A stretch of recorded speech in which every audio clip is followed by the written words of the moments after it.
નમસ્કાર દર્શક મિત્રો, નયા ભારત ન્યૂઝમાં તમારું હાર્દિક સ્વાગત છે। હું છું મંજરી શેરબાનુ। ડભોઈથી સેગવા ચોકડી અને શિનોર સુધીનો 4 ટ્રેક સ્ટેટ હાઈવે રોડ બની રહ્યો છે, પણ હાલ ચોમાસું ચાલે છે। કેટલીક જગ્યાએ ડિવાઈડર પણ નથી અને રાત્રિના સમયે આ રોડ ઉપરથી ભારદારી વાહનો પણ અવરજવર કરતા હોય।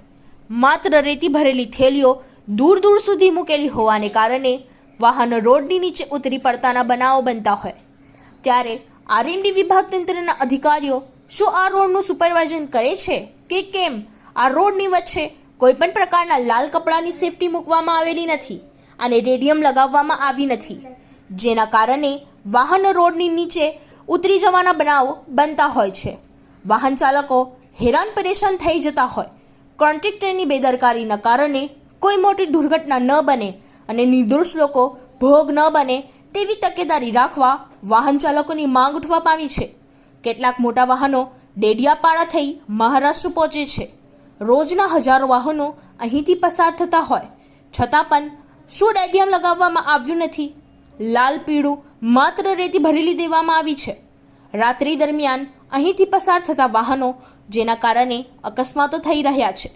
જો મોટી ગાડી હોય અને રોડ નીચે ઉતરી જાય તેના માટે મોટો ક્રેક મશીન મંગાવવું પડે છે, તેના કારણે ખર્ચો પણ વધુ થાય છે। વહેલી તકે અધિકારીઓ અને કોન્ટ્રાક્ટર ચોક્કસ કોઈ નિરાકરણ લાવે તેવી વાહન ચાલકોની માંગ ઉઠવા પામી છે।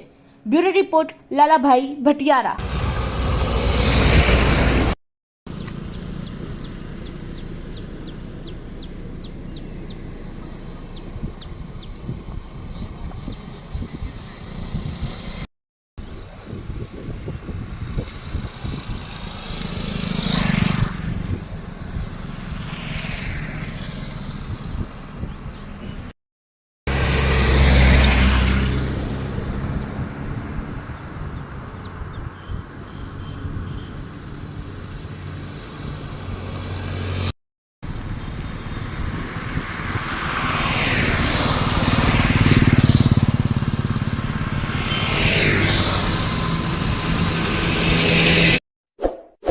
इस वीडियो को लाइक करें, हमारे चैनल को सब्सक्राइब कर बेल आइकन जरूर प्रेस करें